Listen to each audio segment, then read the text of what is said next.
خب با پارت 4 و ادامه قسمت قبلی در خدمتتون هستم. توی قسمت قبلی کاری که داشتیم می‌کردیم پیاده سازی نیروی اسپرینگ فورس بود که قرار بود یه فاصله مشخصی بین دو تا پارتیکل ایجاد کنه و خب این فرمول رو داشتیم که به کمک اون تونستیم فرمول نیرویی که لازمه به پارتیکل اول و فرمول نیرویی که به پارتیکل دوم اعمال بشه رو به دست بیاریم و حالا قصد داشتیم که این فرمول رو پیاده سازی بکنیم توی هودینی که ببینیم به چه صورت هست. توی هودینی کاری که کردیم این بود که یه دونه ژئومتری نتورک آورده بودم، الان اسمش رو گذاشتم اسپرینگ فورس و قرار بود که روی دیتیل باشه، یعنی فقط یک بار اجرا شه ولی در داخلش به ازای هر پریمیتیو یا هر لاینی که داریم یه لوپ بسازیم، چون که در حقیقت گفتیم هر اسپرینگ رو ما توی هودینی یک لاین بهش دادیم دیگه، درسته؟ پس مثلا ممکنه توی این حالت ما احتیاج به یه لوپ داشته باشیم که 2 بار تکرار بشه. خب بعد حالا یه ذره تغییرات من قبلش رو دادم تمیزتر شه بیرون که بیایم. الان داستانی که پیش اومده اینه که 2 تا نقطه داریم، بعد با کانورت لاین رست لنگث یا طول اولیه‌شو به دست آوردیم، یه ولاسیتی به نقطه اول دادم که به سمت بیرون باشه، یه ولاسیتی به نقطه دوم دادم که این حالا تغییراتی که اعمال کردم. اتریبیوت کانسترین به اسم استیفنس رو ساختم که فعلا ازش استفاده نمی کنیم. استیفنس همون ضریب کی ماست.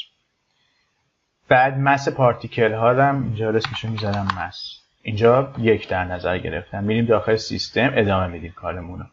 خب با کمک نام پریم تعداد کل پریمیتیو هایی که من وارد این نود میکنم و میتونم بهش دسترسی داشته باشم. یادمونم نره که حتما اینپوت رو مایسلف بذارین که بتونیم بعداً اطلاعات این ورودی رو بخونیم. خب یه لوپ میسازم، میگم لوپ هم اینطوریه که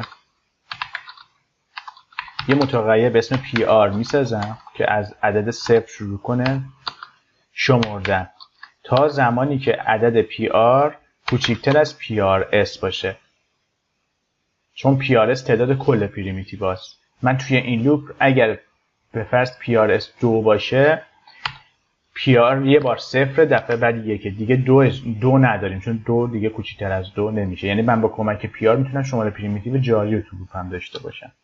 PR++. خب این دستور همون لوپ که توی دوره قبلی هم گفتم. خب ببینیم دیگه چه چیزایی احتیاج داریم. از این فرمول میریم جلو. یه دونه ضریب K میخوایم یا همون استیفنس که میتونیم فعلا اینجا بسازیم، بعدا میتونیم همون اتریبیوت استیفنس رو بخونیم. میگیم فلوت K مساوی است رو فعلا عدد 100 رو براش در نظر میگیریم. خب چیز دیگه ای که من تو فرمول نیاز دارم یکی L0 که رست لنگث ماست، یعنی همون در حقیقت طول اولیه‌ای که کانورت لاین ساخته. خب ما اینجا رست لنگث رو داریم فقط از نوع پریمیتیو اتریبیوتی که فعلا رست لنگث ما باید برابر با 1 باشه به خاطر اینکه نقطه ها یه واحد با هم فاصله دارن. خب این رست لنگث فعلا من اینجا یادداشت بکنم. خب رست لنگث ما پریمیتیو اتریبیوته، چجوری میتونیم اونو بخونیمش توی محیط داینامیک؟ میگیم فلوت اسمش بود L0 دیگه تو فرمول، اما L0 میذارم مساوی است با دستور پریمیتیو که پریمیتیو اتریبیوت رو میخونه. ورودی صفرم یعنی مایسلف. اسم در حقیقت اتریبیوت ما رست لنگث. از کدوم شماره پریمیتیو؟ شماره پریمیتیو جاری. از شماره پریمیتیو جاری رست لنگث رو میخونه. خب L0 رو داریم، بریم ادامه فرمول. خب L رو الان میخوایم. L چیه؟ فاصله 2 تا نقطه تو فریم جاری، چون سیمولیشن که شروع میشه نقطه ها ممکنه هم فاصله بگیرن، ما باید تو هر فریم فاصله اون دوتا رو بگیریم. برای به دست آوردن فاصله به چه چیزی احتیاج داریم؟ به مختصات نقطه اول و دوم که با اون مختصات بتونیم فاصله رو بسنجیم. چجوری مختصات نقطه اول و دوم رو بگیرم؟ با دستور پوینت اتریبیوت. وکتور یه نکته توی این مثال الان چون یه دونه پریمیتیو دارم، خب من میدونم چشم بسته میگم که نقطه اولم شمارهش 0، نقطه دوم شمارهش 1. ولی توی این مثال چی؟ مثلا اینجا یه پریمیتیو اینه، یه پریمیتیو هم اینه. ممکنه شماره نقطه هم اینجوری باشه، یعنی این پریمیتیو شماره نقطه اولش یکی، شماره نقطه دومش دوه. اینجا من باید چیکار بکنم؟ پس من نمیتونم بیام در حقیقت با دست بگم شماره نقطه اول صفر، شماره نقطه دوم یکی. من باید یه راهی پیدا کنم که توی پریمیتیو جاری که هستیم شماره نقطه اول و دوم بتونم ازش استخراج بکنم و اینجاست که ما میایم از تابع پریم پوینتس استفاده میکنیم. یه متغیر از نوع آرایه میسازم، اسمش رو میذارم PTS، چون دستوری که میخوایم استفاده کنیم لیست تمام نقاط مربوط به پریمیتیو رو میده، یعنی چند تا شماره به ما میده. بعد میزنیم پریم پوینتس پرانتز باز ورودی صفرم شماره پریمیتیو جاری. خب این دستور چیکار میکنه؟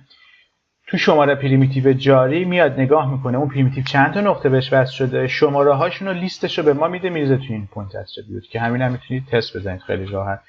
حالا الان دیگه من تست نمیزنم، ولی مثلا تو پریمیتیوی که ما داریم توی این بعد دو تا شماره ریخته باشه، 0 و 1، شماره پوینت اول پوینت دوم. حالا که شماره نقطه رو دارم میتونم مختصات نقطه رو با دستور پوینت بکشم بیرون. وکتور پوزیشن نقطه اول مساوی است با دستور پوینت ورودی صفرم. پوزیشن رو میخوام از کدوم شماره نقطه؟ عرض کردم که توی این دو تا شماره نقطه ریخته شده، نقطه اول نقطه دوم. فعلا ما چون داریم با لاین کار میکنیم، یعنی کانسترینت های ما لاینن، لاین دیگه دو تا نقطه که بیشتر نداره، یه دونه اولش یه دونه آخر. پس من همیشه میدونم که توی این آرایه PTS اگه بگم PTS 0 شماره نقطه اول پریمیتیو رو به من میده، بگم PTS 1 شماره دوم پریمیتیو میده. که الان PTS 0 اینه، PTS 1 اینه، ولی حالا مثلا ممکنه این عددش یه چیز دیگه باشه. PTS 0 نقطه اول میده، PTS 1 نقطه دوم اون پریمیتیو میده. خب من اینو میزنم 0 پرانتز بسته سمیکولون. این پوزیشن نقطه اول در حقیقت پریمیتیو. حالا نمیدونم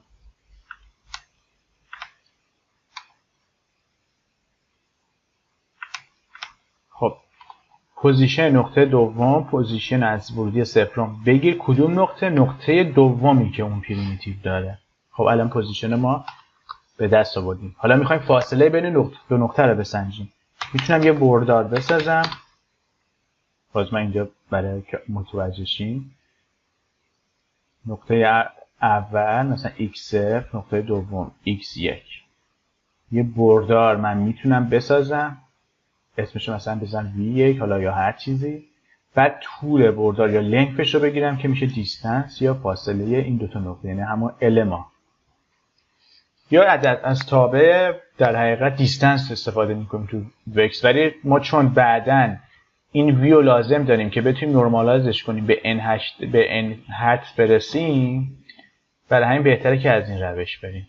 پس من مثلا یه بردار میسازم، میزنم v مثلا x حالا هر چیزی مساوی است با p1 منهای p2 البته با حروف کوچیک منهای p2. بردار رو ساختم. دیستنس ما چیه؟ فلوت l دیستنس ما میشه دیگه، مساوی است با لنگث یا طول بردار vx.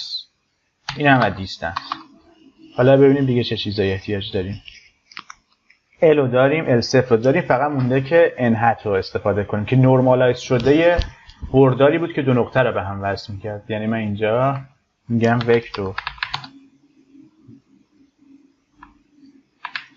n مساوی است با نورمالایز vx. خب n مون هم الان داریم. الان میتونیم بریم فرمول رو بنویسیم.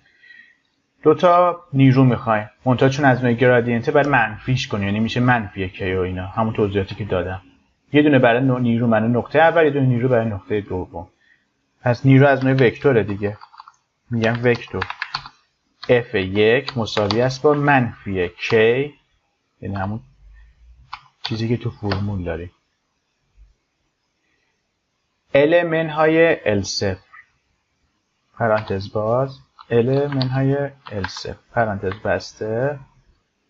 اینجا من ضرب رو استفاده نکردم و ضرب در اون n هتمون که اینجا به اسم nه، یعنی این. خب اینو من به دست آوردم، نیروی نقطه دوم همونه دقیقاً برابر f1 منتها معکوسشه. پس من اینجا میتونم بگم وکتور f2 مساوی است با منفی f1. خب حالا دو تا نیروها رو برای دو تا نقطه به دست آوردیم، وقتش رسیده که اونا رو بریزیم به صورت پوینت اتریبیوت رو دو تا نقطه، یعنی فورسمون رو ذخیره کنیم روش، که همین دستور ست پوینت اتریبیوت اینجا به دردمون میخوره. یعنی من یه ست اتریبیوت میارم، میگم رو نقطه صفر، رو ورودی صفر رو، ببخشید این کپیه نمیدونم چرا وقتایی کار نمیکنه. خب اسم نیرو پوینت اتریبیوتمون چیه؟ مثلا اسپرینگ فورس.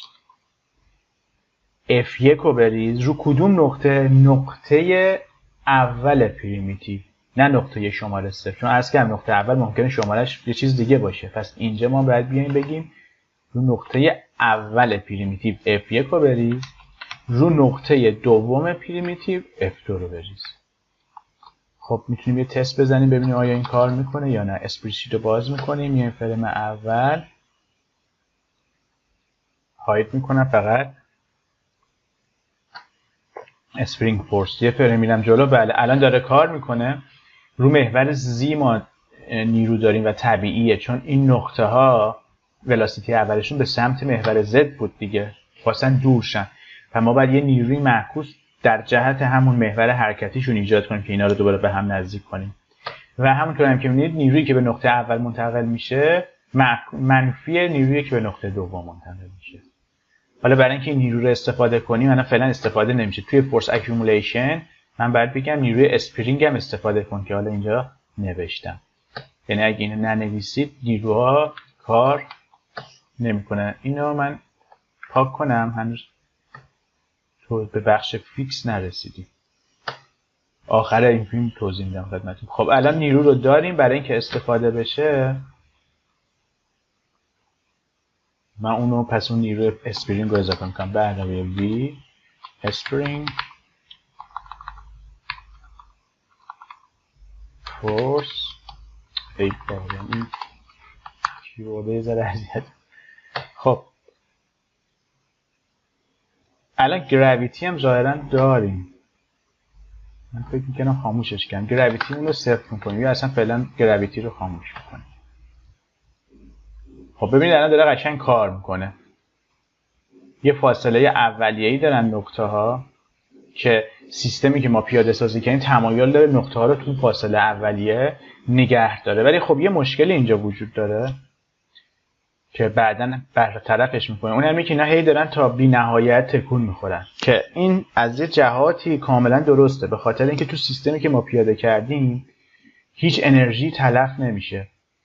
یعنی اون نیرویی که ایجاد داره میکنه فنر و شتابی که داره به واسطه اون ایجاد میشه تا بی نهایت ادامه داره. یعنی اینا نزدیک میشن، چون نزدیک شدن نیروی برعکس میشه دور میکنه، دوباره چون دور شده نزدیکشون میکنه و هیچ مقاومت هوایی نیست. ولی تو دنیای واقعی یه سری از این انرژی به انرژی دیگه تبدیل میشه. مثلا خود فنر یه مقدارش رو به گرمایش تبدیل میکنه، تلف میشه در حقیقت انرژیمون، یه مقدارش به صدا تبدیل میشه و اون باعث میشه که کم کم نیرو کم بشه و این دوتا استیبل شن و وایستن یه جا. یعنی همون نیروی دمپینگ رو ما باید براش پیاده کنیم که خب اگر اجازه بدین من نیروی دمپینگ رو یه ذره جلوتر توضیح بدم، بریم سراغ یه مشکل دیگه‌ای که سیستممون داره. اول اون رو برطرف کنیم، بعداً بریم سراغ نیروی دمپینگ که باعث میشه که این نقطه ها ثابت شن دیگه، تا بی‌نهایت حرکت نکنن. خب مشکلی که وجود داره اینه که ببینیم اگه یه نقطه دیگه اضافه کنیم چه اتفاقی پیش میاد. این لاین اولیه‌مونه، به جای این من یه دونه نود اد میارم که بتونم راحت نقطه‌های بیشتری اضافه کنم. 3 تا نقطه اضافه میکنیم، یه نقطه تو 0 و 0 قرار بگیره، یه نقطه تو 0 و 1، یه نقطه تو 0 0 1. بعد اینا رو به هم وصل میکنیم، پالیگان بای گروپ به هم وصل شدن و میتونیم کانورت لاین رو بدیم که رسلینک رو برای ما محاسبه بکنه. در مورد ولاسیتیشون، نقطه 0 ولاسیتیش تو همین جهت باشه، نقطه 1 یعنی همین من ولاسیتیش رو میدم به سمت محور x، نقطه 2 رو یه ولاسیتی دیگه من اضافه میکنم ولاسیتیشو میدم منفی یا مثبت z اگه اشتباه نکنم. بله. خب الان ما یه سیستمی داریم که 3 تا پارتیکل داره و 3 تا اسپرینگ فورس ما داریم بینشون، 3 تا کانسترینت بینشون داریم. ببینیم چه اتفاقی میفته. اینو من یه ریست میکنم، میام فریم اول و نتیجه رو پلی میکنم. خب ببینیم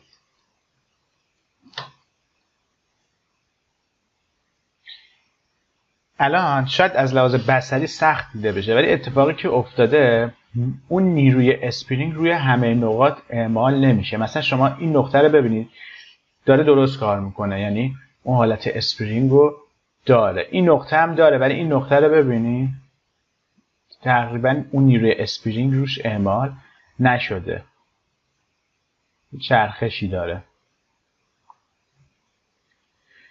این مشکلی که وجود داره، حالا میگم اینجا سخته ولی از لحاظ تئوری توضیح بدم خدمتتون متوجه میشید چجوری برطرفش کنیم. ببینید الان اتفاقی که افتاده اینه، ما 3 تا نقطه داریم، اینا رو با یه اسپرینگی به هم وصل میکنیم.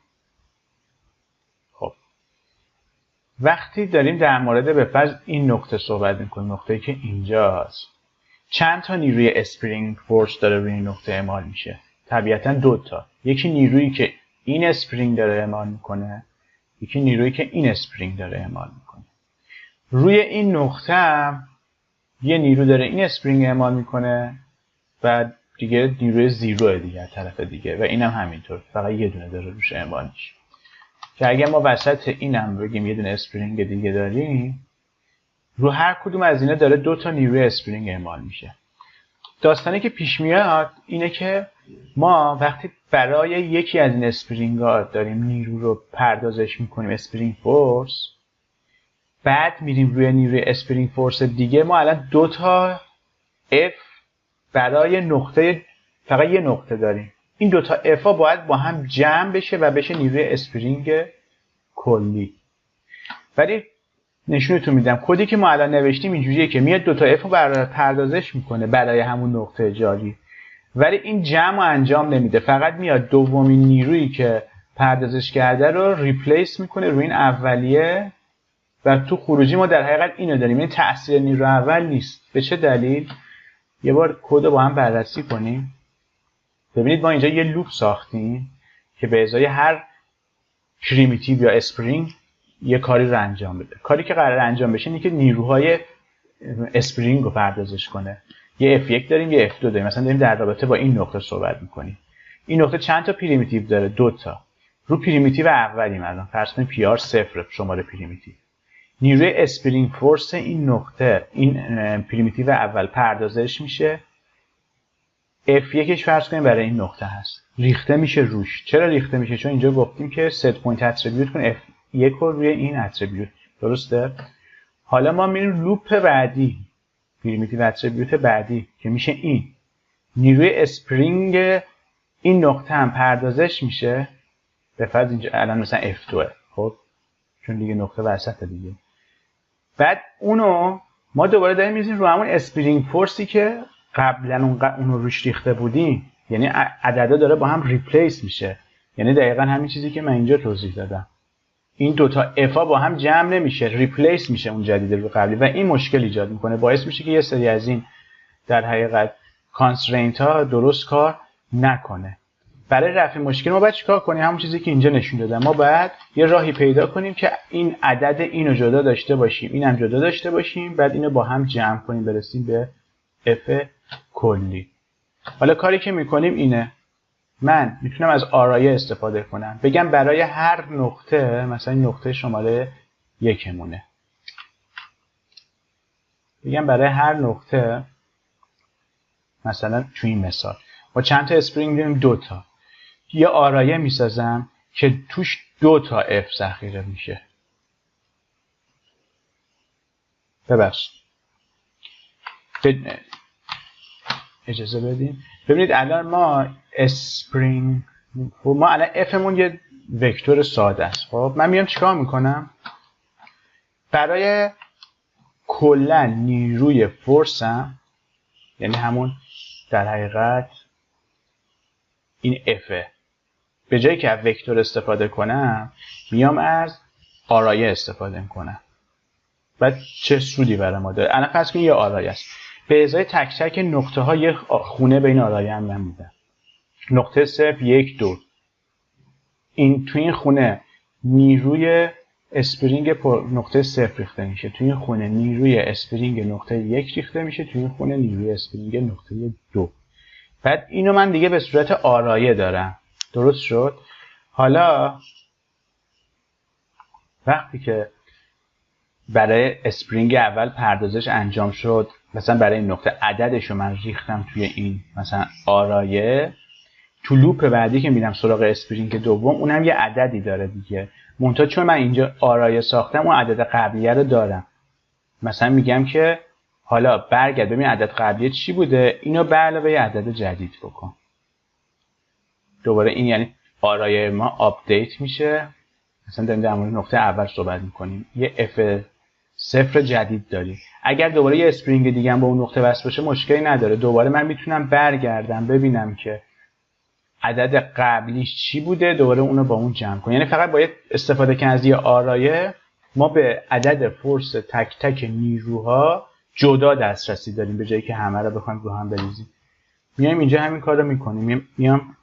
میگم وکتور اسپرینگ فورس از نوع آرایه. اینجا آرایه‌مو ساختم. حالا میایم پایین. اینجا F1 F2 رو ساختم، فورسی که رو نقطه اول و نقطه دوم. اما میام چیکار میکنم؟ میگم اینو بریز توی PT3S شماره نقطه اول اون پریمیتیو دیگه. میگم تو خونه اول آرایه که مربوط به پارتیکل اوله، یعنی دقیقا همین شکل. این خونه مربوط به پارتیکل اوله، مثلا اینه. این خونه مربوط به پارتیکل دومه و این خونه مربوط به پارتیکل سومه. درست شد؟ شماره پارتیکل ها رو از کجا من میتونستم بگیرم؟ از این PTSی که این بالا ساخته بودیم دیگه. میگم حالا روی اون آرایه مخصوص به شماره نقطه اول به علاوه مساوی کن F1. چرا به علاوه مساوی؟ چون قرار بود عدد فورسا با هم جمع بشه دیگه. یعنی الان ما این کار رو داریم انجام میدیم، به علاوه مساوی داریم میکنیم. حالا همونه یه کپی میگیرم، میگم این دفعه برای نقطه شماره 2 یعنی PTS 1 F2 رو به علاوه مساوی کن و نهایتا اینو کپی میکنیم. میگیم اینجا به جایی که F1 رو بریز که ریپلیس شه روی عدد قبلی، اسپرینگ فورس شماره نقطه اول رو بریز و اینم برای F2. کنترل اینتر. حالا اینو من پلی کنم یه بار دیگه نتیجه رو ببینید. خب ببینید الان کاملا مشخصه نتیجه که ستاشون رو هم نسبت به هم تعامل دارن و فاصله رو دارن سعی میکنن که حفظ بکنن. پس این نکته خیلی مهم یادتون نره. خب من اینجا یه تستی زدم برای خودم، فیلمو پاوز کردم، یه تستی انجام دادم برای اینکه تاثیر این روشی که خدمتتون گفتم که میاد نیروها رو جدا جدا با هم جمع میکنه رو ببینید. اومدم گفتم به جایی که 2 تا کانسترینت یا 2 تا اسپرینگ فورس باشه 3 تا باشه. من اومدم اینجا یه نقطه دیگه اضافه کردم به عدمون، نود فیوز استفاده کردم که مطمئن شم نقطه ها رو هم میفته و یعنی یه نقطه میشه. اینجا مثلا ببین 2 تا نقطه رو هم اوورلپ شده، ولی خب فیوز استفاده بکنم 2 تاشو یکی میکنه دیگه. بقیه‌اش همون کانورت لاینه، تغییر ندادم. اینو من یه بار میام با همون روش قبلی یعنی نیروها رو میگم ریپلیس کنه، با هم جمع نکنه. F1 F2 رو بدیم ببینیم چه اتفاقی میافته.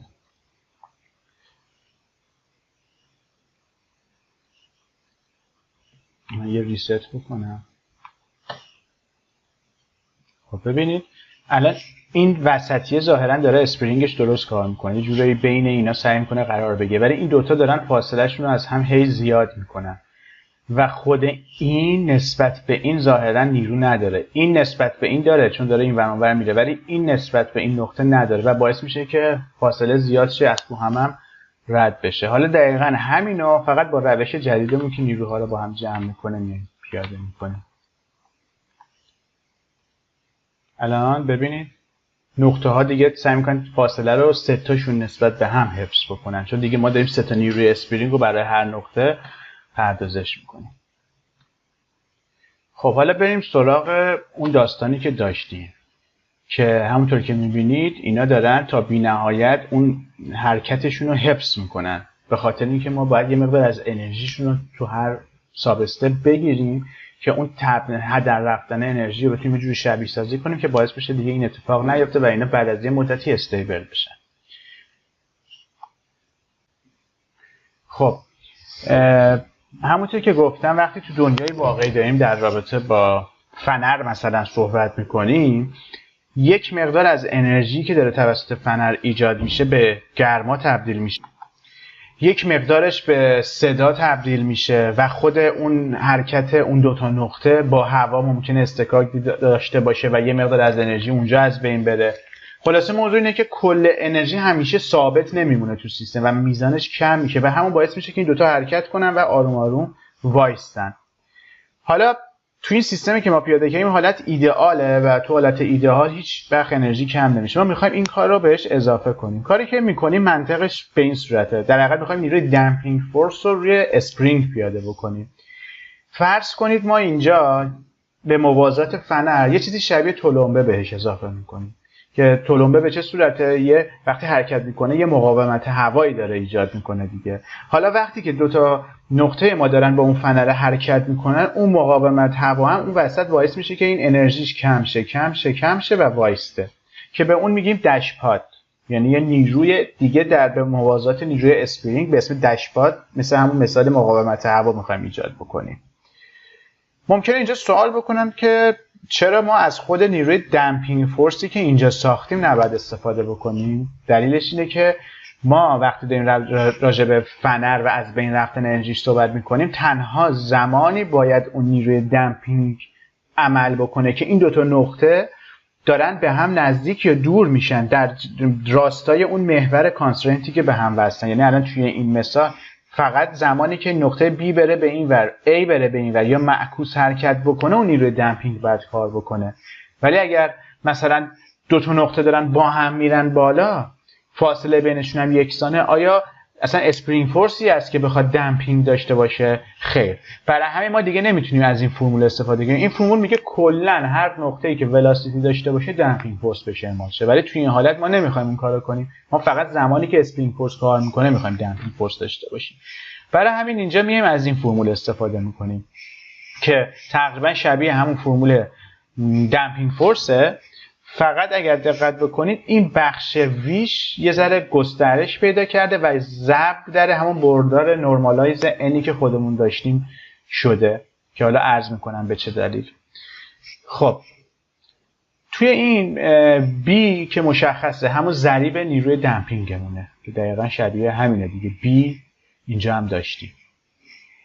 N چیه؟ اینم باش آشنا هستیم دیگه، همون بردار نورمالایز شده ی N هات که 2 تا نقطه رو به هم وصل میکنه. یه نقطه اینجا، یه نقطه اینجا. بین این 2 تا یه بردار ما داریم که اگر نورمالایزش کنیم میشه N هات.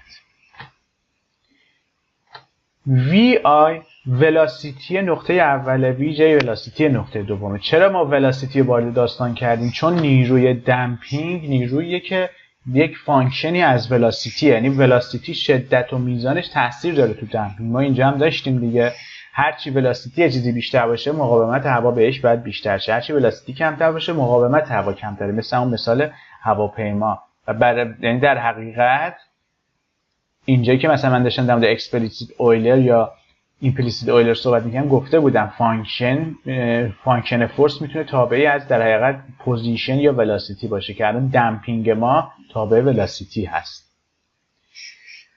خب و ما 2 تا نقطه داریم که دارن حرکت میکنن، ولاسیتی هاشونو کم میکنیم مثلا به یه بردار دیگه ای میرسیم که اونو باز ضرب در نورمالایز شده همون N بکنیم. حالا یه وسط یه داستانی وجود داره.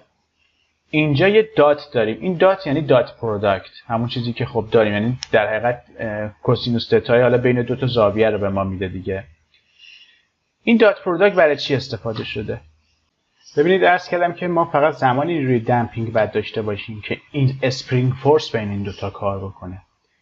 یعنی چی؟ یعنی اگر این نقطه مثلا به این سمت بیاد و این نقطه به این سمت بیاد، اسپرینگ فورس داریم و نیروی دمپینگ باید به این جهت کار بکنه که یه مقدار از نیروی اسپرینگ رو کم کنه که اون حالت دمپینگ رو ایجاد بکنه. حالا اگر این نقطه به این سمت بره، این نقطه به این سمت بره، باز ما اسپرینگ فورس داریم. ولی اگر دقت بکنید ببینید اگر این نقطه به سمت بالا بره و این نقطه هم به همین شدت به سمت بالا بره، چه اتفاقی میفته؟ اسپرینگ فورس نداریم و بنابراین دمپینگ هم نباید داشته باشیم. یه حالت دیگر بررسی بکنیم. بذارین تا همینجا اینو داشته باشیم.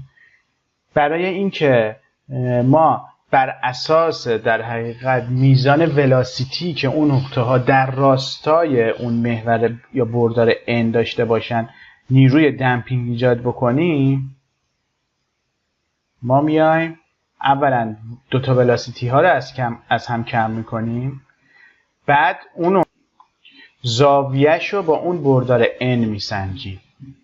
یعنی با این کار دات پروداکتی که اینجا انجام دادیم باعث این میشه که نقطه ها فقط در زمانی که حرکت ولاسیتیشون در راستای n باشه نیرو داشته باشیم. چون دوتا بردار اگر داریم رو هم منطبق باشن، دات پروداکتشون میشه 1. معکوس هم باشن، دات پروداکتشون میشه -1. ولی اگر 90 درجه با هم اختلاف داشته باشن، یعنی هیچ زاویه بینشون دقیقاً 90 درجه باشه، یعنی اصلا هیچ ارتباطی با هم ندارن، این میره بالا این میره اینور، چه اتفاقی میفته؟ دات پروداکت 0 میشه. برای همین ما اونجا از دات پروداکت استفاده میکنیم. حالا شاید از روی شک یه ذره سخت باشه، من یه پروژه ساده‌ام تو اودینی ساختم نشونتون میدم. یه حالت دیگه هم در نظر بگیرید. فرض کنید که این حالت چرخش داره، دو تا نقطه، یعنی کانسترینت ما داره میچرخه. آیا ما ولاسیتی یعنی در حقیقت حرکت اسپرینگی داریم؟ خیر. ببینید تو حالت عادی وقتی که دو تا نقطه دارن به هم بالا میرن، اینجا طبق این فرمول ما چون گفتیم V1 منهای V2 استفاده کردیم، ناخودآگاه اینجا همین یه دونه عبارت به ما عدد 0 رو میده و باعث میشه کلا فورسی نداشته باشیم. و درسته، چون دو تا نقطه که بالا با هم میرن، این اگه V مثلا 2 باشه، این V1 ما باشه، V2 منهای V1 چون عددشون یکی میشه 0 و ما کلا اسپرینگ فورس نداریم. فقط زمانی اسپرینگ فورس داریم که مثلا این دو تا ولاسیتی متفاوت داشته باشن که عددشون رو از هم کم بکنیم و عدد غیر صفر داشته باشیم که این نتیجه در حقیقت داخل پرانتز غیر صفر باشه و ما اسپرینگ فورس داشته باشیم. یعنی مثلا این نقطه به این سمت حرکت میکنه، این نقطه به این سمت، تفاضلشون عدد غیر صفر میشه. یا اگر این به این سمت حرکت میکنه، این با همون ولاسیتی به این سمت حرکت کنه، باز تفاضل صفر دیگه، V2 منهای V1 صفر میشه، چون دوتاشون دقیقا یه طول دارن. ولی اگر مثلا این یه ذره یواشتر حرکت بکنه چون ولاسیتیش کمتره، اون موقع باز یه عدد داریم، پس اسپرینگ فورس داریم. ولی به تنهایی این کافی نیست، چون ما یه حالت دیگه هم داریم که ممکنه تفاضل اینا صفر نباشه ولی اسپرینگ فورس همچنان باز کار نکنه. ببینید الان توی این مثال فرض کنید که ما اینو داریم میچرخونیم، یعنی دو تا نقطه کانسترینتمون رو داریم میچرخونیم. چه اتفاقی میفته وقتی دو تا نقطه با یه فاصله یکسان میچرخن؟ آیا اسپرینگ فورسی بینشونه؟ نه، چون که فاصله همچنان ثابته، پس اسپرینگ فورس کار نمیکنه. اما اختلاف ولاسیتی ها به چه صورت؟ یعنی ما V2 منهای V1 یا V1 منهای V2 بکنیم به چه صورت میشه؟ این نقطه ولاسیتیش به این سمته، این نقطه به این سمته، غیر صفر میشه. یعنی تو حالت چرخش با این که ما اسپرینگ فورس نداریم، اگر به تنهایی تو این فرمول بیایم از این دو تا وی ها رو از هم کم بکنیم، چون عددش غیر صفر میشه، یعنی باز دمپ فورس داره کار میکنه و این کار ما رو خراب میکنه. یعنی سود دیگه که این دات پروداکت داره برای این حالته. وقتی که ما این دات پروداکت اون V1 منهای V2 رو با بردار N بگیریم، فقط زمانی دمپینگ فورس ایجاد میشه که این دو تا نقطه در راستای محور n یه حرکتی داشته باشن. یعنی اگه حالت چرخشی باشه چون در راستای محور n نیست صفر دمپینگ. حالا اینو ما بصری بریم ببینیم چجوریه که راحت‌تر متوجه بشیم. اینجا من یه دونه لاین دارم، دو تا نقطه داره. خب یه حالتش من میام اینجا بهش حالت چرخش میدم، مرکز ثقلم وسطه. یعنی همون حالتی که الان این دو تا نقطه نباید اسپرینگ فورس بینشون باشه. بعد با این نود تریل ولاسیتیشون رو مشخص میکنم که ولاسیتی رو اینجا من ویژوالایزش کردم که بتونم تو ویوپورت ببینم. حالا احتمالا مشخصه این بردار قرمز رنگ ولاسیتی، این نقطه به این سمت میره، این نقطه به این سمت میره. یعنی اینکه من اگر اختلاف اینا رو بگیرم نتیجه داخل پرانتز غیر صفره. پس حالت عادی باید اسپرینگ فورس باشه، حتی مشروط به این که ببخشید حالت عادی باید دمپینگ فورس ایجاد بشه، حتی با توجه به اینکه ما اسپرینگ فورسی نباید داشته باشیم. حالا اینجا اومدم چیکار کردم؟ همین داخل فرمول رو من اینجا نوشتم V1 منهای V2، یه بردال به اسم VD ساختم، گفتم V1 منهای V2 که با رنگ زرد اینجا نشونش میدم. من ولاسیتی رو خاموش کنم خطای دید ایجاد نکنه. V1 منهای V2 بردار n هم ساختم که بردار n مشخصه دیگه، نورمالایز شده پوزیشن این نقطه و این نقطه است که با رنگ آبی، یعنی جهت به این سمت. یعنی بردار n من دقیقاً هم راستای خود کانسترینت همه. حالا اینجا رو ببینید، این داره میچرخه، جهت زاویه بردار زرد که در حقیقت V1 منهای V2 منه، اگر دات پروداکت شد با بردار n بگیرم، یعنی همین اینو ساختم، دات پروداکتش رو با n میخوام بگیرم.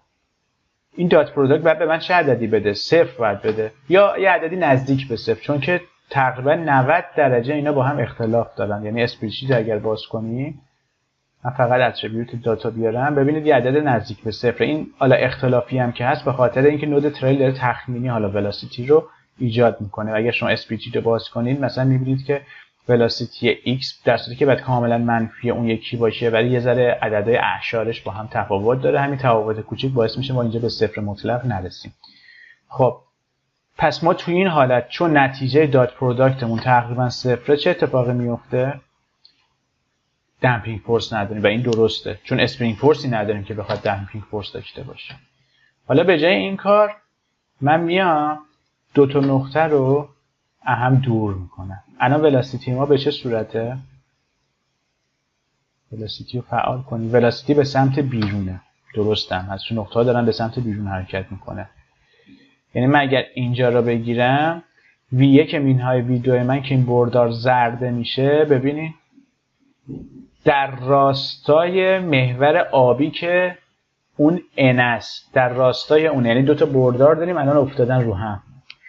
پس دات پروداکت من عدد غیر است و مثبت باید باشه که الان درسته. ببینید دات پروداکت من عددی غیر از صفر و مثبته. اینجا که دات پروداکت صفر میشه به خاطر اینکه دیگه من کی فریم نزدم، نقطه ها دیگه وای میستن، ولاسیتی صفر، دات پروداکت هم صفره که خب طبیعیه.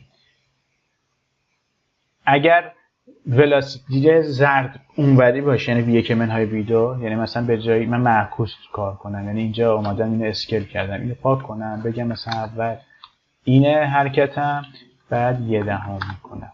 خب الان اینجا رو ببینید، الان بردار زرد جهتش معکوس بردار n، درسته؟ یعنی اینجوریه، دوتا بردار داریم اینجوری شده. دات پروداکت این دوتا چی میشه؟ میشه -1. یعنی الان با توجه به طول برداری که ما داریم ببینید عددی غیر است و رو به منفی تمایل داره. حالا هرچی ولاسیتی هم کمتر شه باز عدد به صفر نزدیک میشه.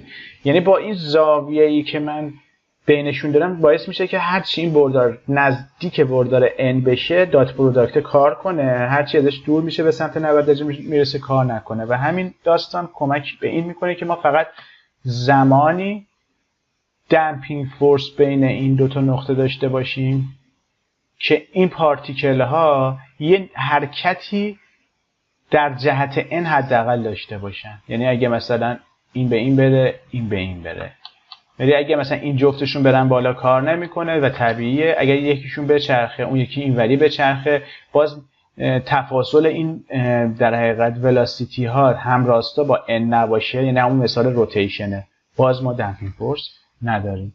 پس دلیل این که چرا اینجا دات پروداکت استفاده شده مشخصه. شما خودتون هم میتونید اینجا تست بزنید بیشتر متوجه بشید.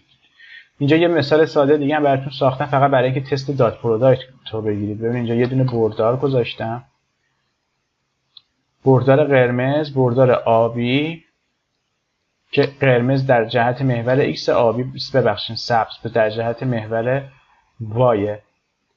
اینجا دوتا توی رنگل دوتا بردار وکتور ساختم. v1 داره مختصات شماره نقطه شماره 3 و 1 رو میگیره، v2 داره مختصات شماره 3 رو میگیره. یعنی انگار جهت بردارامونه، طول بردارامون هم 1 دیگه. خب الان دات پروداکت این دوتا چقدر میشه؟ باید 0 بشه. دات پروداکت v1 با v2 چون 90 درجه اختلاف داره. من اینجا هاید دات پروداکت رو میزنم 0. اما ببینید اگر من تغییراتی بدم و محور قرمز رو نزدیک محور سبز کنم، ببینید هی دات پروداکت داره عددش زیادتر میشه. یعنی اینجوری فرض کنید که تو همون مثال دشپاتی که داشتیم این محور سبز بردار n شماست برای کانسترینت، این بردار قرمز اون v1 منهای v2 که از ولاسیتی میاد. اگر ولاسیتی هی جهتش نزدیک بشه به اون بردار n دات پروداکت داریم، ولی اگر کمتر بشه منفی میشه. دقیقا 90 باشه و ما هیچ نیروی کانسترینتی نداریم، پس هیچ نیروی دشپاتی هم وسط نیست. حالا اینم توی پروژه من میذارم که با این دوتا بتونید تستاتون رو انجام بدید، این فرمول رو راحت تر منطقش رو بفهمید. بریم پیاده سازی کنیم. خب میریم داخل نتورکمون. ما اینجا آمدیم اسپرینگ فورس رو در آوردیم، درسته؟ اسپرینگ فورس. حالا من میخوام این پایین دمپینگ فورس رو در بیارم. اینجا میزنم دمپینگ فورس. خب فرمول به ما چی میگه؟ میگه یه دونه بی میخوایم. بی رو من میسازم. فلوت بی مساوی است با عدد نیم. بعد دیگه چی میخوایم؟ n رو میخوایم که n رو داریم. بذار من یه دقیقه چک بکنم. n رو داریم. بذار احتیاجی بهش نداریم دوره بسازیم. v1 منهای v2 رو ما باید بسازیم. ولاسیتی نقطه ها بود دیگه. خب v1 و v2 رو اول باید بکشیم بیرون. من میام همین پایین تو بخش دمپینگ میگم ولاسیتی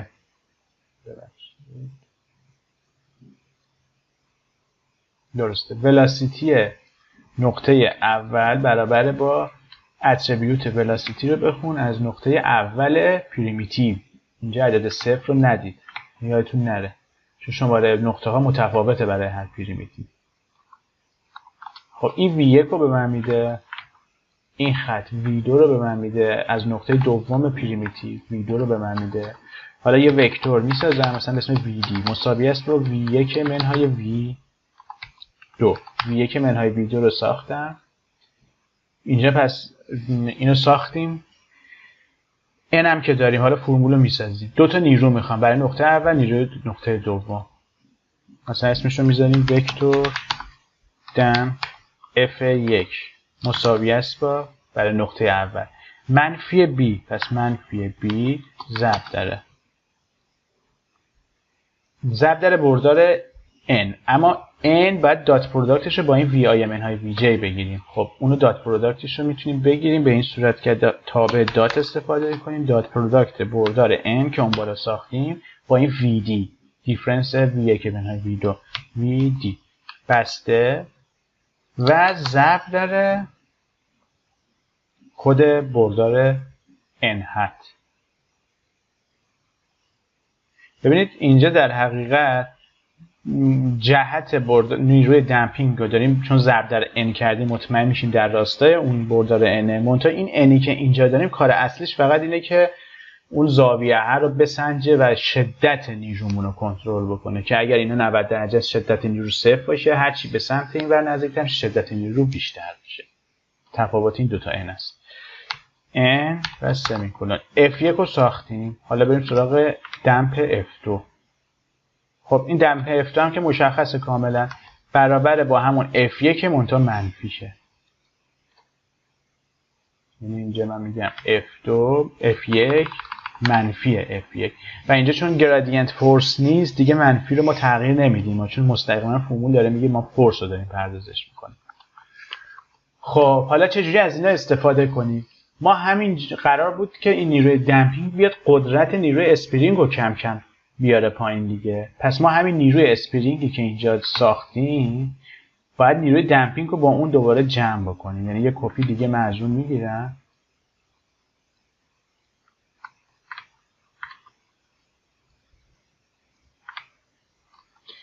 ولی این دفعه میگم نیروی اسپرینگ که رو نقطه اول پریمیتیو جمع بشه با دمپ 1 نقطه دومم جمع بشه با دمپ 2 و نهایتا هم اینجا عدد اسپرینگ جدیدمون رو ریختیم. کنترل اینتر یه تست بزنیم. بله همونطور که میبینید اینا یه حرکت اولیه دارن ولی بعد تمایل دارن که وایستن. با بیشتر دیگه اون لرزش وجود نداره. با بیشتر کردن عدد B میتونیم قدرت این دمپینگ فورسمون رو کنترل کنیم. مثلا من این عدد 1 بهش میدم یا 1 کنیم.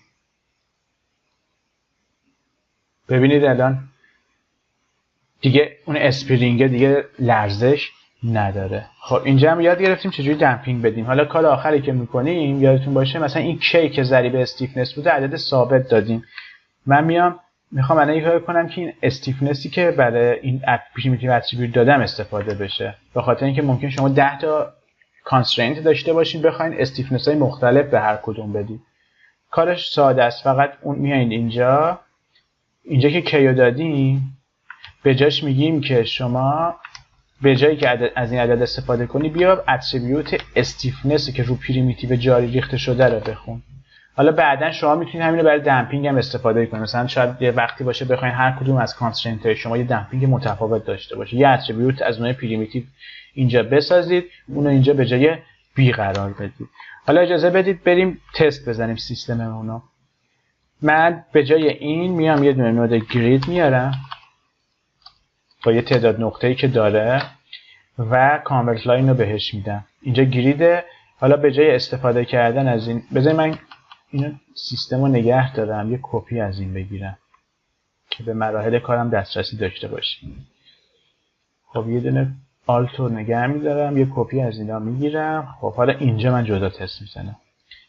فقط اینجا ورودی من شده پوینت 3. اینجا مطمئن شیم که نود مرجمون که داخل این استفاده کردیم پوینت 3. بله اینم اتوماتیک عوض شده. خب یه دونه گرید داریم. نود ادا احتیاج نداریم، فیوز احتیاج نداریم. با کانورت لاین ریست لنگث اون در حقیقت اجا رو به دست آوردم. این ولاسیتی ها رو دیگه دستی نمیخوام از این روش برم. یه دونه نود پوینت واپ میارم مثلا اد وی. بعد خودم یه کرل نویز بهش میدم. کرل نویز. خب کرل نویز رو دادیم به ولاسیتی. الان ولاسیتی مون اگر چک بکنیم نقطه همون باید یه ولاسیتی داشته باشن دیگه. بله. حالا سیستم رو چک میکنیم. چون ما لوپ داریم و چون نیروها هم جمع میشه خودش باید الان اتوماتیک بیاد درست اسپرینگ رو محاسبه کنه. مثلا برای این نقطه الان ما 4 تا اسپرینگ فورس بهش اعمال میشه. سیستمی که ما پیاده کردیم باید روی این هم کار بکنه چون میاد 4 تا نیرو جمع میکنه میریزه توی اسپرینگ فورسش. این فریم اول و پلی میکنیم. این داینامیک رو من خاموش کردم روشنش میکنم. خب حالا پلی میکنم. خب ببینید الان این داره کار میکنه. با توجه به اون در حقیقت ولاسیتی اولیه اسپرینگ فورس داره کار میکنه. فقط برای اینکه قشنگتر نتیجهش رو ببینیم شاید بهتر باشه حالت پارچه یه کاری کنیم که مثلا این نقطه ها ثابت باشن بقیه‌اش بیفته.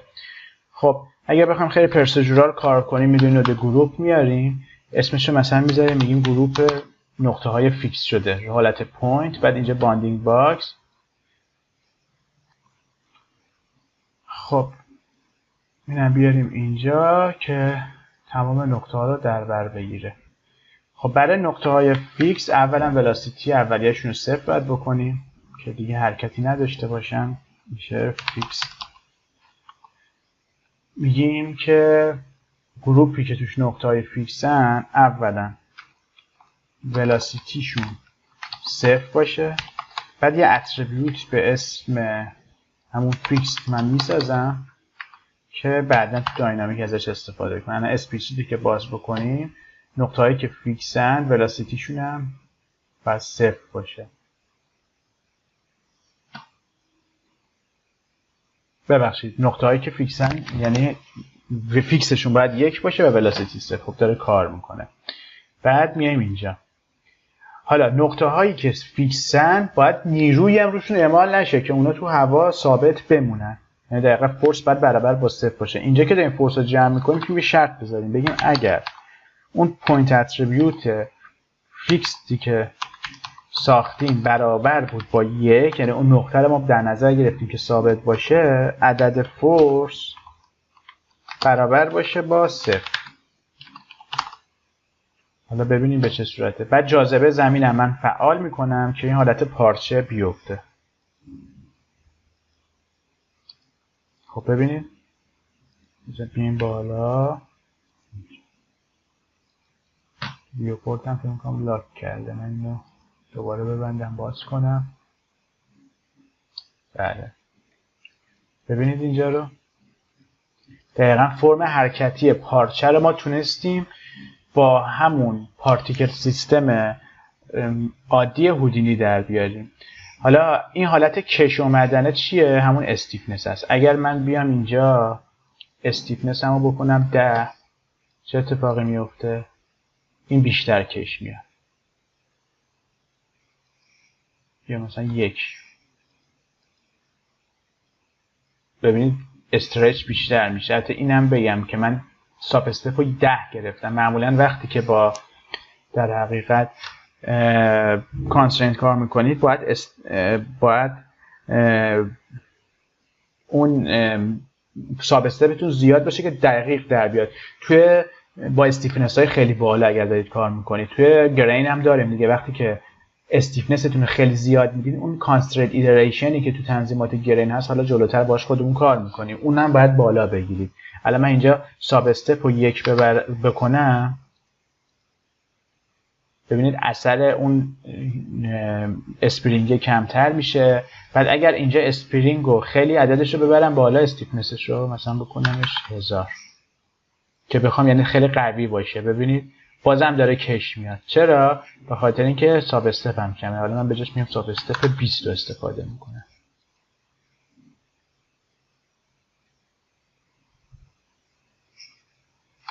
خب اجازه بدید یه مقدار تعداد نقاط گریدمون هم بیشتر کنیم. مثلا من میکنم 25 در 25 و اینجا ساب استپمون رو فعلا 10 میذاریم. پلی میکنیم ببینیم به چه صورت میشه. الان یه چیزی که هست اینه که اینا دیگه چون کانورت لاین دادیم گرید نیست در حقیقت شکلش. اگر دقت کنید میتونیم اون رو برگردونیم بهش شکل اصلی گرید. راه زیادی هست. و سادهش فعلا اینه که مشروط به این که شماره نقطه ها یکی باشه، یعنی مثلا نقطه شماره 624 اینجاست، اینجا چی؟ اینم 624. پس یه دونه اتریبیوت کپی میارم، میگم پوزیشن و ورودی 1 کپی کن رو ورودی 2. اینو بکنیمش پی. اما حرکت رو الان روی گرید دادم. اینو بکنیم باید اسموس. فقط الان لبای شکسته داریم، مثلا نود اسموس میتونیم استفاده بکنیم، یه ذره نرمترش کنیم. یه دونه نود نرمال هم اضافه میکنم که مطمئن شم زاویه نرمالم درسته برای نوردهی. حالا اینجا مثلا یه تغییر کوچیک اینجا داره میده. بعد دوباره چک میکنم.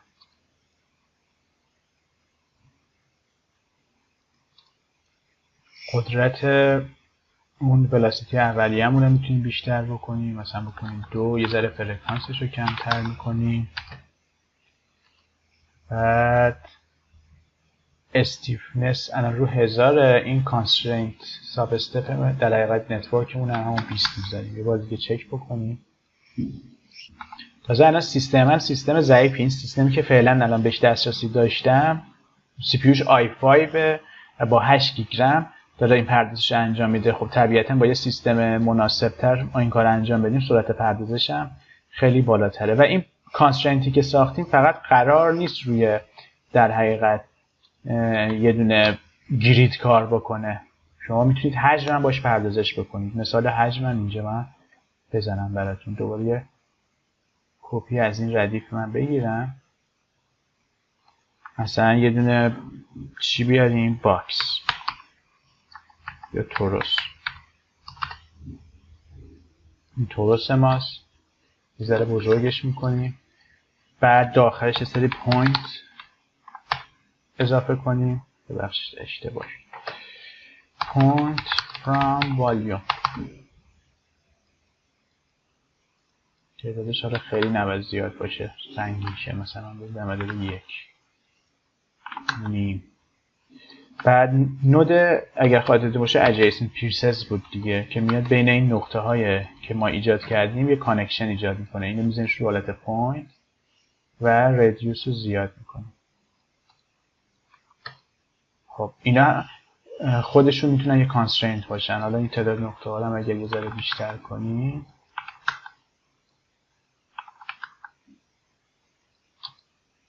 شکل رو بهتر در میاره. این 14 همون نیمو در نظر بگیرید. فعلا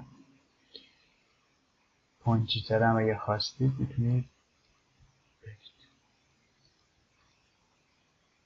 خب ببینید خود adjacent pieces رسلینگ هم محاسبه میکنه، پس احتیاجی به کانورت لاین نداریم. ولاسیتی رو ایجاد میکنیم. اینجا هم نقطه های فیکس رو مشخص میکنه. نقطه های فیکس من الان میخوام چی باشه؟ این قسمت توروس باشه و ببینیم به چه صورت در میاد.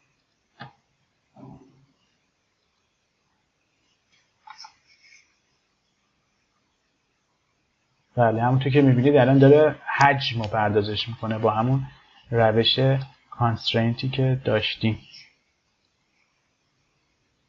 که اگه بخوایم بیشتر کش بیاد، یکیش اینه که بیایم تا بستمون رو کمتر کنیم، این استیفنسمون هم کنیم 50.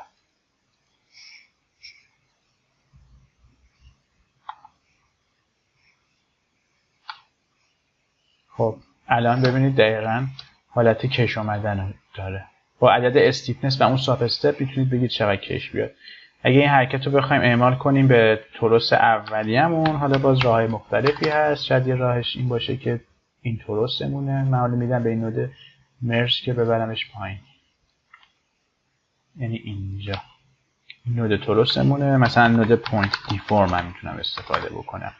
ورودی اولم توروسه، ورودی دوم همون کانسترینت همون تو فریم اوله.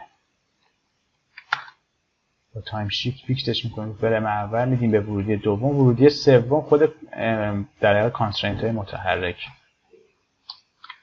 بعد دوباره نود اسموس رو میتونیم استفاده کنیم. تو خود اینم اگر رادیوس رو بیشتر کنیم داره نرمترش میکنه. نود اسموس و نود نورمال که نورمالاشو اصلاح میکنه. شاید شکلش بهتر باشه. ببینید دقیقا همون. حالا اگر خیلی دیگه استیفنس رو کم کردید یه ذره زیادترش بکنیم 100. این هم بکنیم 15. خب این هم مبحث در واقع اسپرینگ بود. ببینید هدف ما از این دوره، از این بخش اول این نبود که شما بخواید الان برید تمام فرمولای فیزیک رو یاد بگیرید. حتی اگه این مطالبی که گفتم هم کامل متوجه نشید چه اشکالی نداره. فقط خواستم یه سری مثال بزنم از اینکه پشت پرده نرم افزار چه اتفاقی میفته. بعدن که ما بخوایم با خود تو قسمت بعدی با خود ابزارهای هودینی کار بکنیم، دیگه نیازی نیست شما برید اونجا فرمول بنویسید، مثلا اویلر رو پیاده سازی کنید، کانسترینت رو بسازید. همه اینا تو هودینی آماده است و ما رو اونا کار میکنیم. فقط این برای این بود که یه مقدار اون بیسیکتون قوی تر شه و بدونید پشت پرده چه اتفاقی میفته. خب امیدوارم که از این قسمت اول راضی باشید که حتی 4 تا پارت شد، کمی طولانی شد. اگر سوالی چیزی داشتید در گروه حتما بپرسید و من انشالله این پروژه ها رو با از طریق همون مجموعه سیخ سیخ براتون منتشر میکنم. موفق باشید و خدا نگهدار.